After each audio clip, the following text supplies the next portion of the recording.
આણંદની અંદર એક 9 વર્ષના બાળકને વેકેશનની અંદર એના પપ્પાએ સારા પુસ્તકો વાંચવા આપ્યા. તો વાંચતા એ છોકરા આખું વેકેશનની અંદર 20,000 પાના વાંચી નાખ્યા. બોલો, વિચાર કરો. અને છોકરાની અંદર એટલી સ્થિરતા આવી ગઈ, એટલી ગંભીરતા આવી ગઈ, એટલો હોશિયાર છોકરો થઈ ગયો કે એના જગતના મીડિયાની સાથે એને કોઈ લેવા દેવા નથી. આ તો બધું કચરો છે.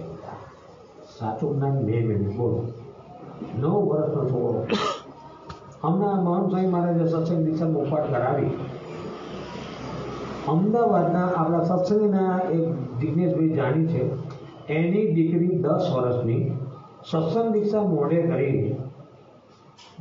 કરી એની સાથે એને પેલી સિદ્ધાંત કારિકાના 565 શ્લોક એ પણ એને મોઢે કર્યા. સત્સંગ દીક્ષાના 315 ને 565 આ મોઢે કરતા એને ખ્યાલ આવ્યો કે આ જ્ઞાનથી જીવનમાં આનંદ રહે છે, આધ્યાત્મિક શાંતિ મળે છે. તો એને સંતોના પ્રવચનો સાંભળવા માંડ્યા. વજ્ર સ્વામી છે, શ્રી પ્રકાશ સ્વામી છે, બ્રહ્મયારી સ્વામી છે, અપૂર્વ સ્વામી છે, જ્ઞાનોશ્વર સ્વામી, બધા પ્રવચનો. 10 વર્ષની છોકરીને પ્રવચનો સાંભળવા આવા હેવી પ્રવચનો. પણ એ રમતા પ્રવચનો સાંભળતા એ છોકરીને એટલું જ્ઞાન થયું. તો એના પિતાશ્રીએ કીધું, સ્વામી, મારી દીકરીએ પુનર્જન્મ ઉપર 30 પાનાની બુક લખી અને ઇંગ્લિશમાં. સંતો આશ્ચર્ય, 10 વર્ષની છોકરી પુનર્જન્મ ઉપર. અને એ બુક પર મહંત સ્વામી મહારાજને પ્રસાદવી કરવા મોકલી. મહંત સ્વામી મહારાજ કે અમને એમ કહો કે મહંત સ્વામી મહારાજે 30 પાના બુકના વાંચી લીધા. ત્યાર પછી દીકરીએ બીજી બુક લખવાની શરૂ કરી.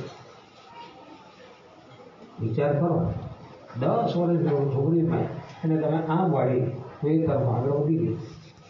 આપણા છોકરાની અંદર શક્તિ ખૂબ છે, ખૂબ શક્તિ છે, ધારે કરી શકે વાત. મુંબઈની અંદર 9 વર્ષનો રિહેન મહેતા એકલો પ્લેન લેન ચલાવીને ઉડીને પાછો આવ્યો. મારી નજર સામે મુંબઈની અંદર ગેટ ઓફ ઇન્ડિયા એને ધરમતલ દરિયામાંથી એના બે છોકરાને નાખેલા. અગ્રવાલ સમાજના છોકરા હતા. 6 વર્ષનો ને 7 વર્ષનો એ બંને છોકરાને દરિયામાં તરવા નાખ્યા. તરતા એ લોકો 33 કિલોમીટર તરીને ગેટ ઓફ ઇન્ડિયા આવ્યા. અમે લોકોનું સ્વાગત કર્યું ને આપણી જળદીની સવારી અંદર એ છોકરાનું સ્વાગત કર્યું. 6 ને 7 વર્ષના છોકરા દરિયામાં તરે, સ્વિમિંગ પુલમાં નહીં. તાકાત ક્યાંથી આવી છે? તાકાત. પણ એ તાકાતને તમે કઈ તરફ પાડો છો એ ઉપર આધાર છે. મેં કીધું નીલ વાંદરું હોય, જોયું નીલ વાંદરું? તમે માકડું જોયું? માકડું, નીલ વાંદરું ફરીને ત્યાં બેઠું હોય, ના બેસે, અતિશય ચંચળ હોય. અને એને તમે દારૂ પીવડાવો, શું થાય? અરે આ બિલ્ડિંગથી પેલી બિલ્ડિંગ પર કૂદતું ક્યાંય જતું રહે. કેમ? દારૂ છે. એમ આ સોશિયલ મીડિયા છે ને, એવું જ છે.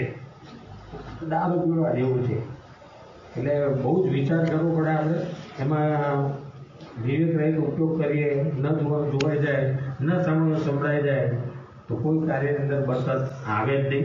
અમેરિકાના પ્રોફેસર મોરોવિટ્સ એમ કહે છે કે મનુષ્ય દેહની કિંમત કેટલી છે. હવે વિચાર કરજો ને બધા, આપણને મનુષ્ય દેહ મળી ગયો છે કે એની કિંમત કેટલી છે. તો એ લોકો કહે છે કે આત્મા વગરનું મનુષ્ય શરીર અમે બનાવી શકીએ તો એ કેટલામાં બને?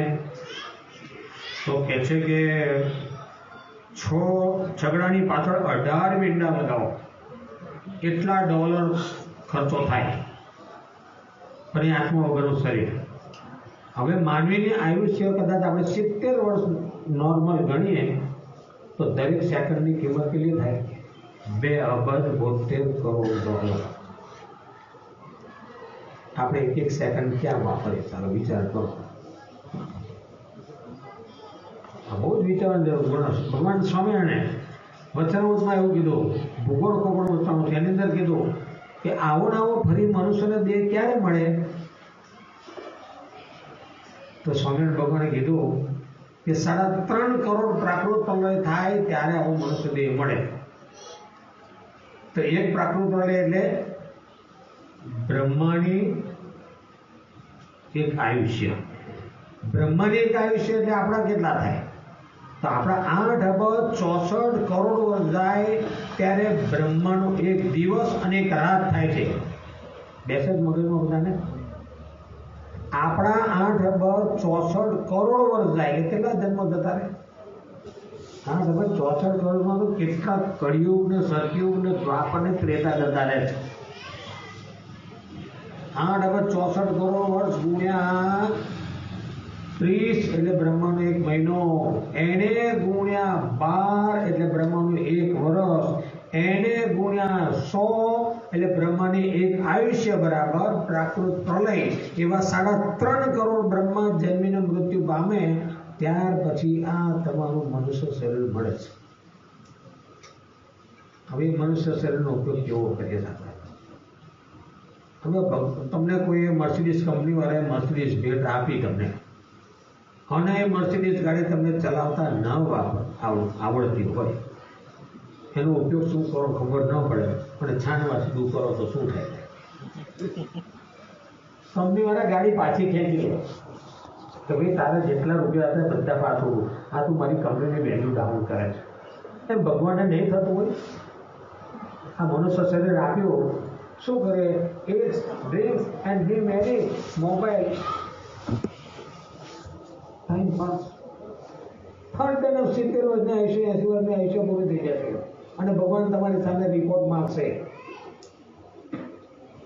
મગની લાઈફ શું કર્યું તારી લાઈફમાં? તારું ચિત્ર જો, આ તારું પિક્ચર જો, તારી વિડીયો જો, તો હું આટલું ભણ્યો, આટલી નોકરી કરી, આટલું બૈરા સાથે ફર્યો, આટલું ખાધું, આટલી મજા કરી, મારા દીકરાઓને ભણાયા, એના દીકરાઓને મેં રમાડ્યા. શું કર્યું? બસ આ જ કર્યું. આ કરવા માટે મોકલે પૃથ્વી પર. તો તમને થશે સ્વામી કરવાનું શું?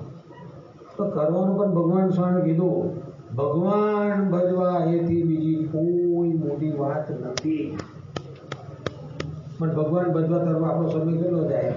સવારમાં અગરબત્તી પ્રગટાવી દીધી, ભગવાનને જય જય કરી લીધી, દર્શન કરે ત્યારે પણ પેલા દર્શન કરો, આંખો બંધ કેમ કરે છે? પણ આપણે આંખો બંધ કરી દર્શન એ દર્શન જ ન. ઘણી બધી વાતો છે, પણ અત્યારે આપણે વિષયના અનુરૂપ જોઈએ તો કહે છે કે ઘણા વર્ષો સુધી આવા દ્રશ્યો આપણે જો જોયા કર્યા હોય ને તો સ્મરણ પટ પર આયા કરે છે અને પછી બીજા વિચાર કરી જવાય. એપલ કંપનીના સ્થાપક સ્ટીવ જોબ્સ સાંભળજો, એ કહે છે કે આઈપેડને મેં વિશ્વ સામે મૂક્યું અને બીજું 2011માં નવું મોડેલ લોન્ચ કર્યું ત્યારે પત્રકારે એને પૂછ્યું કે તમારા બાળકોને આઈપેડ ગમ્યું હશે ને, ખૂબ ગમ્યું હશે ને? ત્યારે સ્ટીવ જોબ્સ શું કહે છે? જો એ કહે છે કે મારા બાળકોને હજુ સુધી આઈપેડ વાપરવા આપ્યું નથી. મારા ઘરમાં આઈપેડ વાપરવાની બંધી છે. હું માનું છું કે તે મારા સંતાનો માટે ઘણી ખતરનાક અસરો કરનારું છે. અને આપણે છોકરો માંગે આપી દઈએ. એના માટે ઝેર જ છે, એના માટે સાપ છે. આપવાનું નહીં, રડવો રડે, ભલે રડ્યા કરે અડધો કલાક કલાક, એને થઈ જવું જોઈએ પપ્પા મને આ નહીં આપે. પણ તમે બધા વાલા ખાવા મળે, આપણને હવે દીકરો બિચારો રડે છે તો શાંત થઈ જાય. આપો એમાં એની પથારી ભરી જશે. સાપ જતો હોય તો ન પકડવા દેવાય.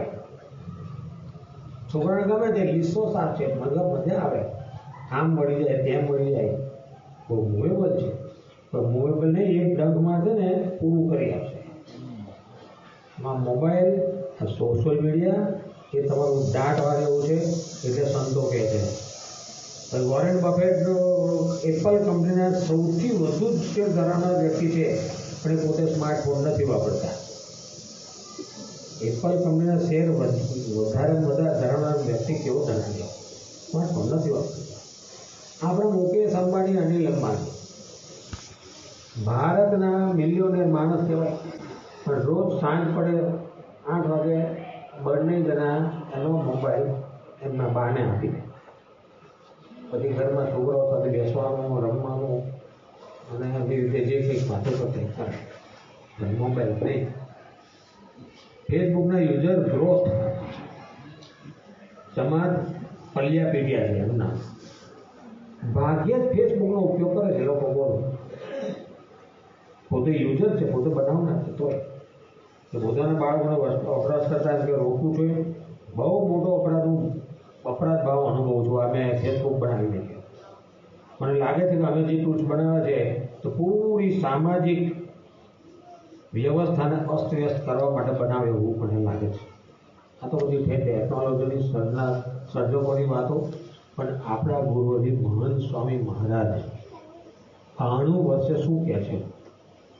પટલાદરાની અંદર યુવાનોએ એમની સાથે પ્રશ્ન પૂછ્યો કે બાબા સોશિયલ મીડિયા આશીષ છે, આશીર્વાદરૂપ છે કે અભિશાપ છે? મહંત સ્વામી મહારાજ કીધું કે પ્રમુખ સ્વામી મહારાજ કહેતા હતા કે વિવેકથી વાપરો તો આશીષ, નહીં તો અભિશાપ. ગમે તેવો હોય, સત્સંગી હોય, એકાંતિક જેવો હોય, જો વિવેક ચૂકે તો પડતી થાય. માટે જેમ બને તેમ ઓછું વાપરવું. જમાનો એવો છે કે વાપરવું જ પડે, પણ સાવધાનીથી વાપરવું.